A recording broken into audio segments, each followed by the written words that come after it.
Okay, uh, we're back, and this time we're looking at more examples from Chapter 4. So I thought we'd look at three more examples where we have, this time, instead of just free body diagrams, we're going to involve frictional forces. So first, I thought we'd just look at an example where we have a box sitting on a tabletop. So you can imagine it's sitting on a tabletop that's somewhere around this area.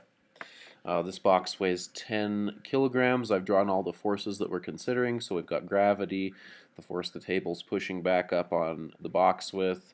We're going to consider friction because we're going to have the box moving forward because of some force that we're pushing it with, some kind of applied force. And we'll consider some different force magnitudes. So we'll consider 0 newtons. What if we push it at 20 newtons? How about 38 newtons, 42 newtons? And we'll think about how much friction the tabletop is generating in each case. So apparently, I don't know what this box is made of, but we are going to just be given this information right here this time. So we've got static friction and kinetic frictions coefficients given to us for whatever kind of table this is. I don't know. Remember, you have to look those up sometimes if it's like glass on Teflon or wood on cement or whatever. There's different coefficients. So make sure you use the appropriate tables or you look on Google. Okay, so the first thing I thought we should look at is the normal force. So the normal force, I'm claiming that it's equal to gravity mg. Why? Why is that true? Well, remember, there's no motion vertically. We're pushing this box in a completely horizontal fashion. Remember, completely horizontal. So there's no vertical motion, which means those two things add up to 0. So if they add up to 0, like this, then they should be equal to each other. So in other words, that gives us a way to calculate the normal force. So the mass of the box is 10. It's already in kilograms, so we don't need to do any conversions. And the gravitational constant, we all know, is 9.8 meters per second squared. So we multiply those out, use significant figures, and we get 98 newtons. Okay, so once we have the normal force, remember the force of friction is always like the type of friction it is, that coefficient times the normal force. So let's just calculate the static frictional force. So that's going to be just simply 0.4, I believe, times 98. So the static force of friction when we use significant figures is 39 newtons. Okay, so now we want to consider each of these forces. What if we don't push it at all? So there's no force being applied. Well, obviously then there's no external force being applied at all, so there's no movement, so friction is not happening because there's no movement. So the force of friction, I'll just say, is 0, of course. That's easy. What if we're pushing on it with 20 newtons? Well, remember, the force of static friction is 39 newtons. So is the box going to move? I don't think so. I don't think it's going to break free from being static. It's not going to move. So no movement. I'm not going to write movement out. I'm just going to put no move. Okay, the third case is what if we push on it with 38 newtons? Still, we're getting pretty close to the threshold value there, but I think static friction is still playing its part in holding that box back. So that's still no movement. And finally, what if we push on it with 42 newtons? It's kind of like we've passed the threshold, and now we're in kinetic friction land, and we'd have to think about kinetic friction at that point. So at that point, it is going to move, and we'd get some kinetic friction. So we'd have to think about 0.3 times that normal force, which would be 29 newtons of force. So in this case, we're still going to have how many, I guess I should say, how much is the force of friction here? Is it the 39 or is it the 20 that we're pushing? I think it's only that 20. Remember, Newton's third law says that if you push on something, it pushes back with an equal amount of force. So that's going to be 20 newtons that friction pushes back and no movement occurs. So in part C, you're going to have 38 newtons of friction pushing back. Here, there's only 29 newtons of friction, and then you have movement. So there's a little bit of acceleration produced so that your Newton's third law isn't really applicable in that situation anymore. So acceleration kind of takes over and we go back to the second law. Okay, so there's the first example. Let's look at another one. Okay, so this is a bit more intense example. I'd recommend that you make sure you look at example 419 before looking at this one, but you know, it is kind of up to you. There's one really tricky spot in this, and I got fooled a little bit since I haven't done these for a while when I looked at it the first time, and then I had to kind of resolve that. So hopefully you won't have the same issue. So this situation has two boxes, yes? They're connected by a pulley, and they're pretty much just being let go. So box A is the heavier one. It weighs 5 kilograms, and box B only weighs 2 kilograms, but box B is kind of falling off of a cliff with a pulley mechanism right here, attaching a rope between the two. And we know that kinetic friction in this case they're giving us is 0.2 for whatever surfaces are involved. Who knows what they are. Okay, so first I said, well, let's just see if we can calculate any of the forces in this situation. So I kind of drew a free body diagram off to the side, and I kind of ignored the normal up and down forces here. I focused on the tension force in the rope this way, the force of friction kind of holding box A back a bit, box B's gravity, and the force of tension that's in the rope because it's attached to box A. And I just calculated the normal force up here, so the normal force is really on box A right here. So the normal force is just the mass of box A, which is 5, times our nice friendly gravitational constant that I'm sure everybody's memorized by now. And we get 49 newtons. So then the force of friction, if we put that coefficient they gave us for these surfaces in there, is just, what is that? I used my calculator and I got 9.8 newtons because I had two significant figures on that one. Okay. And then I said, well, what do you do in a lot of problems involving these? Remember, there's so many problems where you're going to be splitting into the x components and the y components. So first I chose to look at the x components and just kind of figured out what would happen. So if I look at the x components on box A up here, so I'm not looking at that y component, the normal force or gravity. I'm just looking at the x components up there. It says that, well, obviously we've got a force of tension directed to the right, so positive, and force of friction is being directed to the left, so negative. And that's going to be equal to, by Newton's second law, ma, so the mass of that box times acceleration. Then I said, okay, let's go over to part B, and since there's really no x direction, why don't I just think about doing the y direction and see what happens. That's kind of the way you need to approach these problems. So the y direction, I'm saying, and this is the tricky part, I'm saying, okay, F equals ma, so you get the mass of box B times A. Now the question is, are these the same? I'm going to say, yes, they are the same. Let's look at that. And you might notice something mysterious here, right here. Since this is pointed up, why do I have a minus? And since gravity is always down, why is it plus? This requires some thought. Well, remember, I want these to be the same A if I ever hope to solve for that. That's what I'm trying to figure out in this problem, if you noticed up at the top, is I'm trying to figure out how fast are these boxes accelerating in the system. So what do I mean, how fast are they accelerating in the system? Obviously, the movement is going this way, is it not? Due to the forces involved. I think you guys should all be able to understand that. So that's really the key. When I defined this one, I defined acceleration as going to the right. Well, I have to be consistent because this is a system. It's a system. It's combined. So that means that what is the coordinate system for box B? Is this way up? No, it's not. I might think that. That's a totally natural thing to do, but in fact, positive is now down because positive was to the right here and these are connected. So positive is now down. So you can look at my little diagram. I said A is going in this direction in the system. So the positive direction is now down. That means this guy is now negative and this guy is now positive. So hopefully that alleviates that little trick for you. And then it's once again F equals ma. So then I just kind of plugged in some stuff I knew, and I realized, well, I don't know tension. Friction I do know.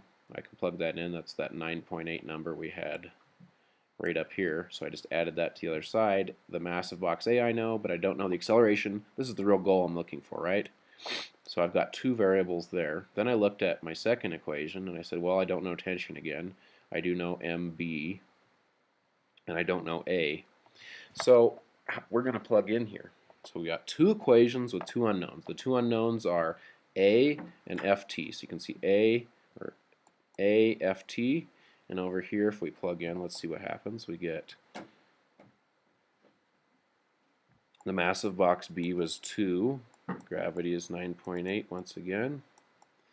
We don't know Ft. There's our first unknown in that equation. Mass of box B, again, is 2, and we don't know A. So once again, we have the same two unknowns. This is a system. This one's already solved for the force of tension.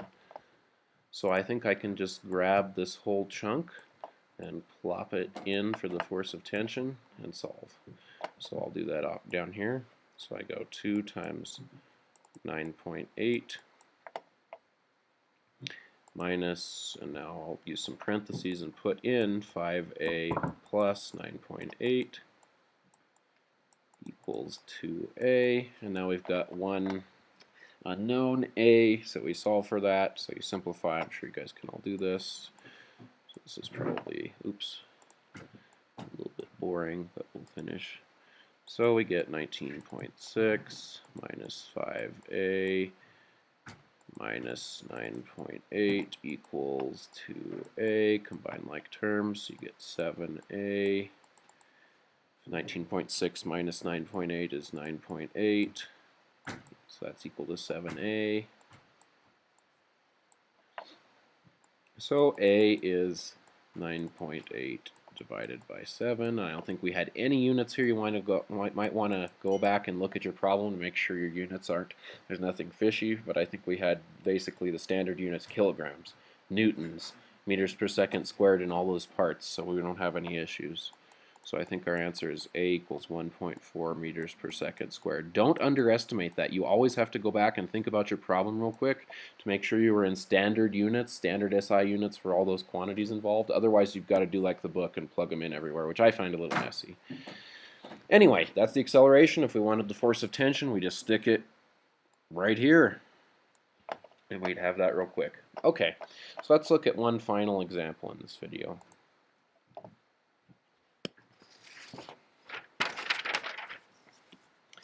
So here's my third example. This isn't really an inclined plane. Technically, it's a skier going down a slope. But really, you've still got an inclined plane. So if you want to treat it just like those problems in your book, yeah, that's pretty much what it is. So I have two questions. This skier is going down a slope. That slope is 30 degrees, as you can see from my drawing.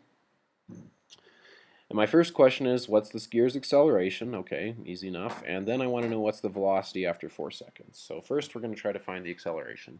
Now here's another big trick that I have for you. I hope that helps. So I used to always get confused when I viewed these tilted coordinate systems. Notice how I have my coordinates on there. This cannot be overemphasized. You have to figure out what coordinate system you're dealing with. So x is this direction, the positive x-axis, and y is in this direction. So what did I do? I rotated my coordinate system so that it was in a more comfortable position for me. So if I rotate this kind of in that way just a little bit, I can make it so much easier on myself. Now the force, normal force is pointed straight up, friction is pointed straight backwards, and I don't have any issues with my trigonometry. So if that was 30 degrees here, why is this 60 degrees? Well, because the 30-degree angle, I think that is this guy right here, if you think about that rotation. So that shouldn't be too hard for you to figure out. So now you're using this 60-degree angle, okay? So we're using that 60-degree angle. I don't want to get it too sloppy. So first of all, I thought, well, can I reduce these into component form, the three forces involved in my free body diagram? The normal force, I don't think I really have any information about it, so I said no. The force of friction, once again, I need the normal force to do that, as we saw before, so I can't do that one either. Now the force of gravity I think I can do, because it's just the mass of the skier times g. G is always the same on Earth. And if I look at that now, I can say times the cosine of 60 for the x direction. And I can say negative mg sine of 60 for the y direction. I just wanted to remind you, I've talked about in several videos why this is minus. Just use trigonometry. If you use common sense, well, that's the y component and it's going down. That means it's negative. There's a common sense explanation. There's all kinds of other explanations. Instead of doing sine of 60, remember you could also from trigonometry say, hey, that's in quadrant 4. That's not 60, that's negative 60. And then trigonometry says the sine of a negative angle is the negative sine of the positive angle, which is exactly what we have over here. So there's all kinds of reasons that's true. Don't let it confuse you. You pick the one you like best. Common sense, trig identity, they're all good. Anyway, once again, my next step after this, you'll see this is happening in almost all these free body problems, whether they involve friction or not, is I split into components, I think about my x components, and I think about my y components. So if you're on a problem and you're getting stuck, what you should probably do is at least investigate the x and y components separately and see if you can somehow make a combination to find what you want. So if I think about the x components, well, I look at this and I say, well, I've got friction. Okay, that's kinetic friction because the skier's moving, so it's in a negative direction, so kinetic friction is right there. I've also got the x component of this right here. So that's mg cosine 60, what we had right here. And that's equal to F equals ma, so x equals m times acceleration in the x direction. Okay, so now I'm going to do the y components. If you think about this, I don't think there's really any motion in the y direction. Let's go back to the original picture. If you look at the original picture, probably clean it up a little bit here. Notice I'm going to leave that one thing circled. So this is the y direction. There is the skier's moving this way, right? This way. He's not going up or down. So there's no motion. That means that the acceleration in that direction is 0, which means that the sum of the forces in that direction equals 0. From our diagram, though, we do have a normal force, and we do have this vertical component right here, right there. So I think that's a negative guy right there, or you could see negative here. There's so many reasons, so many ways to catch that minus. The normal force is obviously going up. So we set that equal to 0, and we say, hey, the normal force is just equal to mg sine 60. So now we can go take that and plug it in here and just see what happens. See, this isn't a like deep thought process. I'm just looking at the different components and then seeing if I can solve for something. So I go mg cosine 60 minus, getting ahead of myself, minus that coefficient, and we just said the normal force, this guy, is down here. So we stick mg, it's a g, sine 60 in for that force, and we say that's all equal to the mass times the acceleration in the x direction. And then we say, well, okay, we've got a lot of stuff we don't know there, right? We can't figure out the mass, they didn't tell us. G we do know. We don't know the acceleration, though. But look at this. The mass is in all three terms. So can't you just divide it out? And you don't even need to know the mass of that skier. In fact, it's irrelevant. So all we have left is g times the cosine of 60. From trig, you might remember the cosine of 60 degrees is 1/2 or 0.5, or use your calculator. We have mu k, right? So I guess I should put that in. They said that mu k for this situation is 0.1. So that was given to us. Did I list it up here? No, I don't think I did. So I should have listed it. This snow surface has a kinetic friction coefficient of 0.1. And then I have another g. Sine of 60 from trig is root 3 over 2. Nice decimal to remember. That's 0.866 equals the acceleration. And that's what we were going for in the first place, the acceleration. In fact, g is just 9.8. So we just solved our problem, basically. If we want to write it in terms of g's, we can. Sometimes books do that, so I'll do it this time. So we've got 0.5. Let's factor the g out. And we have 0.5 minus 0.1 times 0.866, or root 3 over 2. And that turns out to, let me get my calculator here, that's 0.41 g. So the acceleration that this skier is experiencing is 0.41 Gs. That's kind of like when fighters say they're pulling, fighter pilots say they're pulling 5 Gs. Well, they're pulling an acceleration on their body that's equal to 5 times the acceleration due to gravity. So this skier is pulling almost half a G. So that's quite a bit of G-force that they're pulling. And then if we wanted to find, what else did we want to find? What is the velocity after 4 seconds? That should be pretty easy. Remember, just go back to your equations. In the book, you have a simple one that involves velocity, acceleration, and time. I think it goes something like this, doesn't it?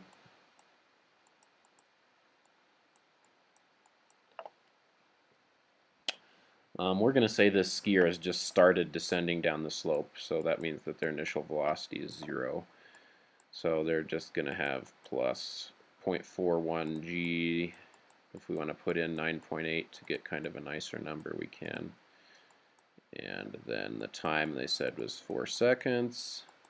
So we use our calculator on that, and we're going to get 16 meters per second is how fast this skier is going. If they start at the top of the hill, let's say this is the top of the hill, and they start going down 4 seconds later. If this is 4 seconds, at this point they're going 16 meters per second. Okay, so I hope you found that video illuminating, and I will see you next time. Adios.